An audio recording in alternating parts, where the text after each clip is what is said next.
Estamos en que muy bonito la simulación y todo, pero necesitamos un sustento experimental para poderla validar.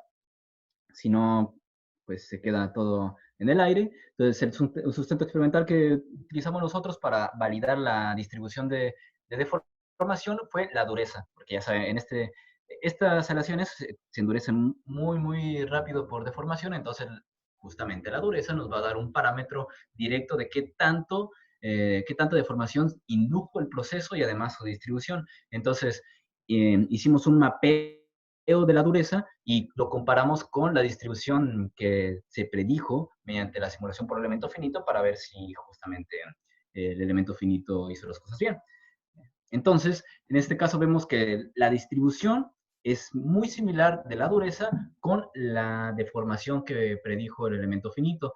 Y además vemos que tenemos zonas de alta deformación rodeadas de zonas de baja deformación. O sea que nuestra distribución heterogénea que estábamos buscando se pudo cumplir. Nosotros además aquí pudimos saber cuánta deformación induce cada uno de los pasos de este proceso corrugado planchado. Cada uno de la ruta que les había mostrado hace rato, los 4 procesos que veíamos de corrugado, después planchado, corrugado, después planchado, es un paso. En este caso nosotros exploramos la capacidad de hacer un paso o 2 pasos para ver qué tanto nos convenía endurecer. Ahora, ¿qué es por excelencia la prueba mecánica que nos dice la resistencia que tiene un material o de la que más recurrimos? Pues es la prueba mecánica de tensión, ¿no? Entonces, fue la primera la que recurrimos y tenemos esta de 0 pasos, de 1 paso y 2 pasos. Como vemos, el aumento del límite de excedencia es bastante, bastante evidente. Y ahora aquí vemos en estas gráficas de esfuerzo de formación que hay una inestabilidad y se podrán preguntar debido a qué es. Bueno, esta inestabilidad me rompió la cabeza durante un rato en la maestría porque no sabía qué se debía. Yo pensaba que eran algunos problemas con el extensómetro, algunos problemas con la máquina, hasta que me di cuenta que es una cosa que le llaman el efecto Pontevin-Le Chatelier. Este efecto Pontevin-Le Chatelier se trata de que en nuestra matriz de aluminio ya sabemos que tenemos átomos de magnesio en solución sólida, que van a deformar la estructura cristalográfica. Entonces, ¿qué va a pasar con nuestra bonita dislocación cuando se está moviendo a través de esa estructura cristalográfica? Pues se va a encontrar con una matriz cristalográfica que está deformada y entonces en un cierto punto le va a costar trabajo seguirse moviendo. En ese punto, el esfuerzo necesario para mover esa dislocación va a aumentar. Pero una vez que esa dislocación supera ese obstáculo, el esfuerzo baja. Entonces, de forma nanométrica, esto se repite muchísimas veces y de forma macroscópica nosotros lo observamos a través de este efecto Pontevin-Le-Chatelier. Entonces, esa es la razón por la cual vemos estas inestabilidades y se ven muchas aleaciones de aluminio que son endurecidas por solución sólida, como es el caso de la serie 5000. Ahora, les decía que la prueba de tensión es una de las más recurrentes para ver la resistencia mecánica, pero ciertamente no es la mejor en muchos de los casos. Como les decía, esta es una lámina que a final de cuentas su aplicación final requiere que tenga capacidad de conformado y para que tenga una buena capacidad de conformado, una prueba de tensión no nos basta. ¿Por qué? Porque una prueba de tensión nada más nos está dando un caso en específico. Solamente qué hacemos, qué pasa si estiramos el material de esta forma. Pero sabemos que en la vida real los materiales no se están estirando de forma uniaxial siempre, sino también hay esfuerzos de corte, esfuerzos simultáneos de compresión, corte, tensión, de muchas formas bastante complejas. Entonces, una prueba de tracción no nos va a dar la información completa de cómo es que se comporta un material cuando es deformado. Para eso recurrimos a una herramienta que se llama diagramas de límite de conformado. Esta herramienta lo que hace es tomamos geometrías de diferentes anchos, de diferentes formas, para poder generar diferentes estados de deformación. Deformación atracción uniaxial, que es lo clásico, deformación plana, tensión biaxial y tensión biaxial. Lo que nos va a generar es un gráfico de esta forma, donde esta línea de aquí representa a partir de qué momento nuestro material se va a fracturar. Entonces, en cualquier proceso de conformado, si nosotros estamos en números de deformación debajo de esta línea, significa que nuestro material no se va a romper. En cambio, arriba de esta línea, nuestro proceso de conformado va a hacer que nuestro material se rompa. ¿Ok? Entonces, para eso nos sirve este tipo de herramientas. Ahora, nosotros comparamos nuestro material sin ser procesado con un paso de procesamiento y con 2 pasos.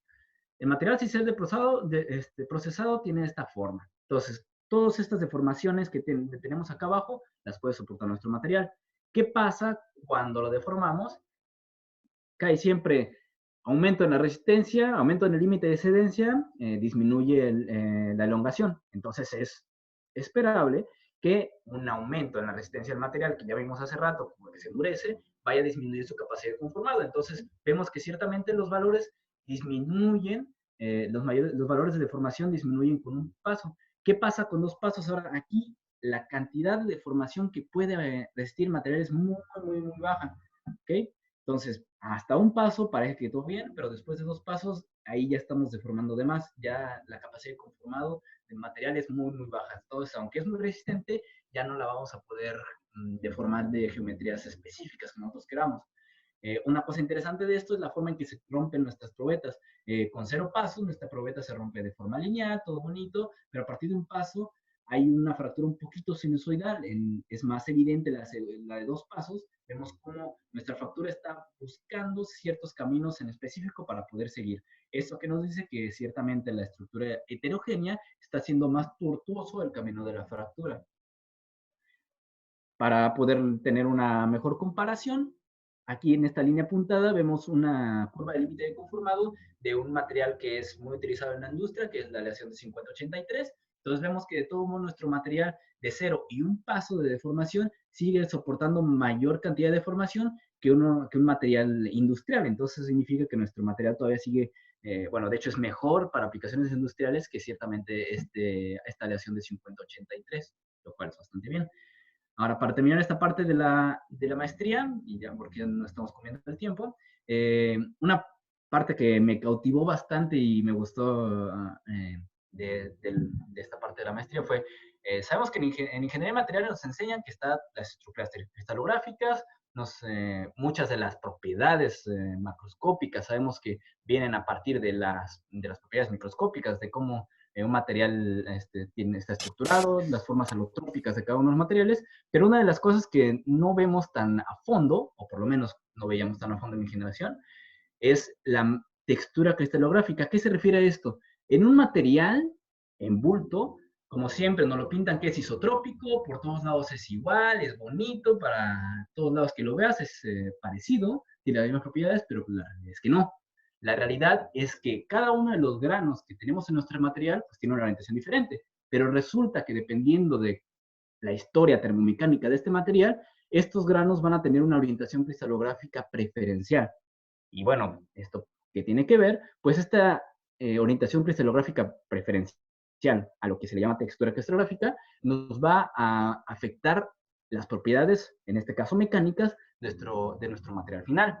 Sobre todo las estructuras de laminado tienen una textura cristalográfica muy, muy específica, que en este caso se llama S. Ahora, esta textura es detrimental para las propiedades mecánicas y de conformado. O sea que si laminamos, la orientación cristalográfica va a hacer que sea más difícil de conformar.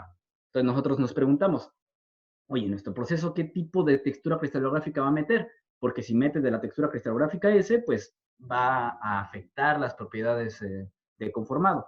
Entonces, está esto, que son ODFs, funciones de distribución de orientación, que tal vez para ustedes no les dice mucho, es como un test de psicología, a lo mejor por ahí pueden ver un perro, por ahí pueden ver algunas nubes en forma de jirafa, pero lo que a mí me dice es que este proceso genera una textura, bueno, más bien, no genera una textura tipo S, y al contrario, resulta que nuestro proceso elimina esta textura que viene del laminado, o sea que mejora las propiedades de conformado, y por eso vemos en los diagramas de límite de conformado que nuestro material sigue siendo aplicable en muchos, bueno, sigue siendo viable para aplicaciones industriales, más bien.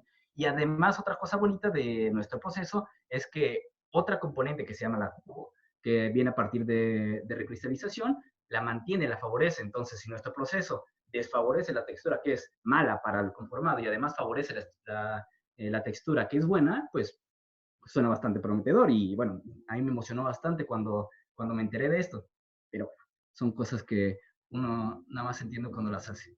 Y bueno, ya nada más para no terminar sin hablarles un poquito de mi doctorado, en este caso voy a trabajar bueno, estoy trabajando ya con líquidos metálicos, o estaba trabajando antes de que todo esto de la pandemia empezara. Estoy en la Universidad de Lille, en Francia, en la primera fila para el fin del mundo. Y lo que estoy estudiando aquí es líquidos metálicos que son, valga la redundancia, líquidos de temperatura ambiente, en este caso un auténtico de galio indio. Todos habrán tenido un termómetro en casa, bueno, no sé qué tan viejos sean los termómetros de mercurio, pero bueno, de algunos videos se darán cuenta cómo son los metales líquidos, se pueden mover de un lado para otro. El caso es que estos metales líquidos, cuando están en contacto con un metal sólido, este metal sólido se fragiliza. Pongamos como ejemplo, si tenemos una lámina de aluminio, pues si la deformamos, ya sabemos que se puede hacer de mil formas. Resulta que si ponemos una simple gota de mercurio, a tratar de deformarla se va a romper tal cual como un vidrio. Este fenómeno se llama fragilización por metales líquidos, y entonces es lo que yo voy a estar estudiando en mi doctorado. Una cosa que voy a hacer, que me emociona también bastante, es que voy a poder hacer análisis in situ en microscopía electrónica de qué es lo que pasa, voy a poder ver qué es lo que pasa con los granos a partir de este fenómeno de fragilización. Voy a estar trabajando de nuevo con simulación por elemento finito, pero en este caso voy a juntar la simulación con el elemento finito con el análisis de la textura del material y voy a estudiar cuál es el efecto de la orientación de diferentes granos sobre este proceso de fragilización por metales líquidos. Y bueno, es todo por mi parte. Ya sé que les hablé un poquito de todo, pero quería motivarlos a que tuvieran un poquito de curiosidad sobre estos temas. Si alguien tiene alguna pregunta más en específico de cada una de las cosas, pues soy todo oídos.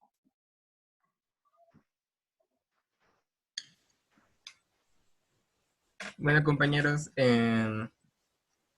¿alguien tiene alguna pregunta acerca de todos estos temas interesantes?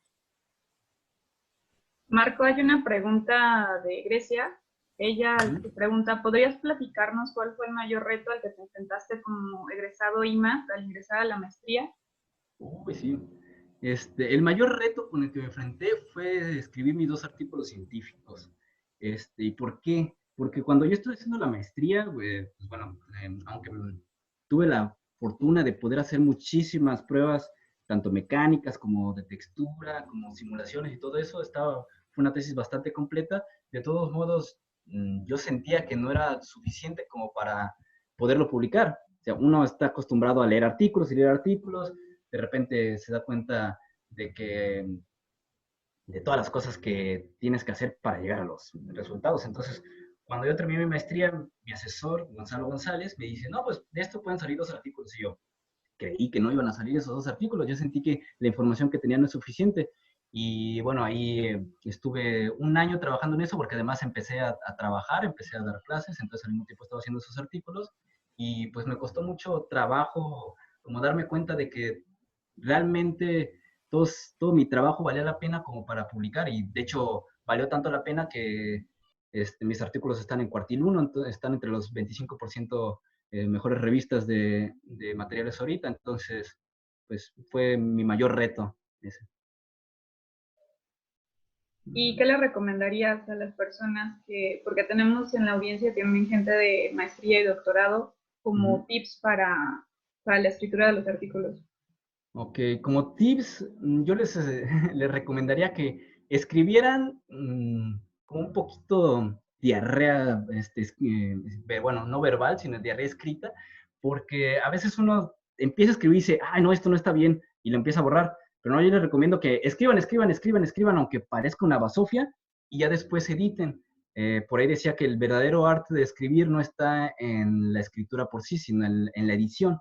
Entonces, yo les recomiendo que algo que les puede ayudar bastante es escribir, aunque parezca feo, y después, a partir de todo lo que escribieron, van a empezar a editar y se van a dar cuenta de que, mira, esto sí tiene sentido con esto, mira, esto sí tiene sentido, mira, si aquí le pongo una imagen, ya como que todas las ideas van a estar empezando a hilarse dentro de ese texto que van a publicar. Gladys tiene otra pregunta para ti. ¿A partir de dónde surgió tu interés por los metales líquidos y espumas, waffles, dado que no es un tema que estamos acostumbrados a escuchar? ¿Y por qué elegiste irte a Francia a estudiar el doctorado? Ok, bueno, en realidad mi tema de investigación lo que me interesa más no es la parte de los metales líquidos, sino la parte de fragilización, porque yo veo toda la mecánica de la fractura, toda esta parte metalúrgica de por qué un material se puede romper antes o después de lo previsto, me interesa bastante. En este caso, pues nada más tocó que el proyecto al que me invitaron tenía que ver con metales líquidos, pero lo que realmente me interesó es la parte de fragilización, estudiar desde la parte microscópica, porque también algo muy bonito es que esto tiene como que muchas partes de la parte microscópica, mesoscópica y macroscópica de todo este fenómeno de fragilización, y bueno, por eso fue que me interesó. Y bueno, lo de la Universidad de Francia, en parte, bueno, ahí mi primera opción no fue Francia, mi primera opción fue Alemania. De hecho, llegué a ir a una entrevista a Alemania, pero pues al final no me aceptaron. Y después de eso, con unos investigadores con los que trabajé en París durante mi estancia, me contactaron porque les gustó cómo trabajé y querían que trabajara en un proyecto con ellos. Entonces al final ellos me invitaron, me platicaron de su proyecto de fragilización y pues al final me convencieron y por eso fue que elegí Francia. Y bueno, tenía también la ventaja de que sabía hablar francés, entonces era mejor estar en Francia que Alemania, pero bueno, fue por eso que elegí. ¿Podrías mencionar 3 fortalezas y 3 áreas de oportunidad como egresado IMAT, en particular del Tecnológico de Morelia? Bueno, una fortaleza es que ingenieros en materiales no hay muchos, en realidad, aunque en el país ya empieza a haber más carreras. De hecho, cuando estaba en la UNAM, estaba en el consejo académico y ahí aprobamos la generación de una nueva carrera de materiales. Entonces, tengan en cuenta de que, bueno, ese sería bueno, era área de oportunidad. ¿Y cuál era la otra? ¿Cómo le llamaba? ¿Problemática? Una fortaleza, pero también Ah, algo que hayas visto que, comparado con estudiantes, por ejemplo, que me imagino te tocó en la UNAM, ajá. compartir con otros estudiantes de materiales o ingenieros metalúrgicos egresados de la UNAM, Una que, debilidad. Ajá. ¿qué viste en ellos que a lo mejor nos hace falta acá en Morelia? Sí. Bueno, primero, antes que nada, sí recargarles que ahorita está habiendo más competencia en el ámbito de materiales, en el sentido de está habiendo más carreras de materiales, incluso ahí en Morelia. Cuando yo empecé a estudiar no estaba ni la de la Michoacana ni la de la UNAM, entonces es algo que tienen que tener en cuenta. Pero tenemos fortalezas de todos modos, tenemos algunas partes industriales. Cuando yo estaba, teníamos profesores que tenían alguna experiencia en ese campo, y cuando te pones a hablar de materiales con gente que, por ejemplo, yo cuando empezaba a dar clases en la UNAM, sí me di cuenta que la formación era muy, muy diferente. La formación en la UNAM era demasiado académica, y aunque sí tenían la parte industrial, yo creo que sí tenemos una fortaleza, tenemos como que más en los pies en la tierra, en el aspecto industrial tenemos como que más aterrizado qué aplicaciones tenemos, porque el hecho de que no tengamos tanto presupuesto como la UNAM no es tan malo, porque aprendemos a arreglarnos con lo primero que tengamos. Y es algo que me ayudó bastante cuando fui a Barcelona. Cuando fui a Barcelona, todo salió mal. Todo lo que podía salir mal, salió mal. Pero, pues yo ya estaba acostumbrado a hacer lo que tenía con lo que podía, lo que podía con lo que tenía más bien. Entonces, eso, aunque parezca una debilidad de nuestra carrera, de que de repente no tenemos tanto presupuesto, el hecho de arreglarnos con lo que tenemos, sí es una habilidad que yo vi en los ingenieros en materiales del TEC de Morelia, que no he visto en los de la UNAM, por ejemplo. Entonces, es una fortaleza. Yo creo que ya ahí engloba bastante como para hablar de otros. ¿Cómo fue tu transición al pasar de estar haciendo una maestría en la UNAM a irte a hacer el doctorado al extranjero? Bueno, primero hay un montón de paradigmas fuera de lo académico. Primero, tú dices, no, pues, ¿cómo son los demás de otro país? ¿Cómo me van a ver a mí de México? Entonces, el cambio de lugar, eh, no sé qué, bueno, aquí ya hay muchos que ya están viviendo solos, pero también tuve un problema ahí de salir de casa, también no está tan fácil. Eh, lo segundo es, una vez que llegas al mundo académico, pues tenemos este conflicto, esta mentalidad malinchista, bueno, algunos, de que los demás bueno, en otros países hacen las cosas mejores que nosotros, pero te das cuenta de que no. En realidad, todos piensan igual, todos hacen las cosas de diferente forma, pero al final todos somos humanos. Entonces, nadie hace las cosas mejor que otros. Entonces te das cuenta de eso, te empiezas a dar cuenta de cómo sería México si se invirtiera realmente en ciencia. O sea, hay mucha gente que sí le echa ganas y si hubiera mayor apoyo en eso, como hay en otros países, te darías cuenta de todo lo que se podía hacer. Realmente no hace falta mejor gente en México, hace falta que se le apoye más a la ciencia. Y pues sí, de nuevo, esta mentalidad de esto no salió, pero voy a ver cómo le hago, me ha ayudado bastante y ha permitido que saque cosas bastante buenas y son de las cualidades que más impresionan a los extranjeros de los mexicanos, no solamente de mí. Eh, los mexicanos tenemos buena reputación en el extranjero porque saben que nosotros nos lo vamos a ingeniar. Este ingenio mexicano trasciende fronteras, realmente tenemos esta buena fama en el extranjero de que nosotros nos las arreglamos. Entonces, saber eso anima y bueno, también aprender de las otras culturas, saber qué es lo que los otros hacen bien, saber que tienen ellos más disciplina, entonces aprender de su disciplina, como mejorar un poquito, tomar lo mejor de los dos mundos. Esa fue como que mi transición. Y sobre ese tema, ¿cómo fue lo de tu estancia? Porque me imagino que eso también te abrió el panorama a pensar en hacer el doctorado en el extranjero. ¿Fue de propuesto por ti? ¿Te lo comentó tu asesor de tesis? ¿Cómo fue el proceso? Bueno, yo desde que empecé la maestría, yo hablé con mi asesor, le dije que quería hacer dos cosas, bueno, tres. La primera, terminar la tesis, obviamente. La segunda es publicar artículos y la tercera, hacer estancias en el extranjero. Entonces, yo desde el principio de mi maestría sabía que quería hacer esas tres cosas y pues mi asesor aceptó porque pues, él también le convenía hacer eso. Además, José es súper buen asesor, además tengo muy buena estima. Entonces yo desde el principio hablé eso con él y pues trabajamos de ver cómo vamos a hacer que eso sea posible, cómo vamos a hacer posible de que tengas suficientes resultados para publicar, cómo vamos a hacer que sea posible de que tú puedas hacer una estancia en el extranjero y entonces empezamos a buscar las becas, los apoyos, los contactos y a partir de ahí fue que logré pues irme a una estancia. Algo que me ha ayudado es tener los objetivos bien en claro, saber qué es lo que quiero, al hacer una maestría, qué es lo que quiero al hacer un doctorado, no nada más hacerlo porque pues no tengo nada más que hacer o por seguirle estudiando, sino realmente tener objetivos de qué es lo que quiero lograr y por qué.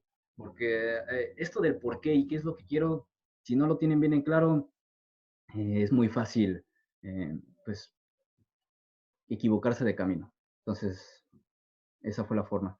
Y bueno, en este caso, en el doctorado, la fortuna fue que como hice, digamos, mucha gente que viene del extranjero para algunas estancias cortas, se lo toma de vacaciones. Entonces, yo no me lo tomé de vacaciones y gracias a eso fue que di una buena impresión aquí en Francia y que pues ahora el gobierno francés fue el que me pagó para venir aquí. Ya no tuve necesidad de pedir una beca de CONACYT, que pues además de que son escasas, pues no son tan buenas como una beca del extranjero. Entonces, sí hay que aprovechar al máximo las oportunidades y no nada más hacer turismo científico. Cuando te fuiste a tu estancia, ¿qué nivel manejabas de francés? Pues manejaba lo suficiente como para tener la entrevista en francés, aunque ciertamente, digamos, era un francés bastante académico, entonces cuando llegué aquí y empecé a hablar con la gente más en la calle, más con los modismos. Ustedes verán, en México hay el español académico, pero tenemos tantas formas de hablar que le puedes hablar a una persona que hable español académico y si no sabe todos los modismos, el chale, todas las groserías que no voy a decir, pues no va a poder entenderte. Entonces, eso fue un problema. Cuando llegué aquí no entendía nada de la gente que hablaba, con los que hablaba en la calle. Pero de todos modos, esto del idioma, lo más importante es saber inglés. Ya una vez que sepas el inglés, se te abre la puerta, porque aquí tengo varios compañeros que aunque no saben francés, saben inglés, entonces con eso se pueden comunicar con todo el mundo, aunque bueno, ya estando aquí aprenden francés, pues ya con eso. También cuando estaba en Alemania no me pedían ningún nivel de alemán, lo que sí me pedían es un muy buen nivel de inglés, entonces el asunto del idioma, yo creo que lo que más importa es sacar muy bien el inglés, sacar un buen puntaje en el TOEFL, eso es muy buena referencia. Entonces, pues es la parte del idioma, el inglés es fundamental. Y sí, nada más. Bueno, nos estamos acercando al final de la charla y antes de hacer la última pregunta, me gustaría agradecerte en nombre del capítulo estudiantil a IST-ITM por tu tiempo. La verdad es que este tipo de charlas son muy motivadoras para los chicos porque se dan cuenta de que son muchos los campos en los cuales pueden trabajar. Entonces, de verdad que te agradecemos. Gracias a Y ustedes. quería preguntarte algo. Nos preguntaba el doctor Héctor Vergara, que es advisor del capítulo, la aplicación de lo que tú estás trabajando en cuanto a espumas, ¿cómo se puede aplicar esto en la electrónica? En electrónica, no sé, hay dos cosas con las que nunca me gusta meter en materiales, que es con las cosas vivas de bimateriales y con las otras cosas electrónicas. Entonces, porque de hecho también en la parte de la deformación plástica severa tiene algo que ver con la parte electrónica y eléctrica, porque cuando deformas un material disminuye sus propiedades eléctricas, pero bueno, primero, la parte de espumas la hice hace mucho tiempo cuando hice mi tesis de licenciatura, entonces no lo tengo tan fresco, pero si no, no sabría responder esa parte de todos. Te agradezco mucho, Marco. Nos gustaría también saber si a alguien le llama la atención irse a Francia por una estancia, a la maestría o bien al doctorado, si podrían acercarse contigo para tener tips de cómo es el proceso y Sí, claro, conocerlo. cualquier pregunta de lo que tengan ya sea de cómo estoy en el extranjero, de cualquier cosa de lo que les acabo de hablar, de lo que sea, ahí me pueden, supongo que a Rodolfo le pasaré mi correo de contacto para que lo tengan los demás. Pero sí, adelante, cualquier pregunta es bienvenida. Muy bien. Muchas gracias. Esperamos en alguna ocasión que vengas para México, de que también nos puedas acompañar en el TEC. Ya como mencionas, tenemos ciertas líneas, ¿no? O sea, siempre hemos sido mucho de aceración, de soldadura, pero la ventaja de ser ingeniero en materiales es que precisamente te puedes ir al campo que tú quieras y siempre vas a encontrar ahí muchas cosas. Sí, Muy bien, ciertamente. Bueno, pues muchas gracias por la invitación. a Buena ti. tarde. Que Es estés muy así. bien.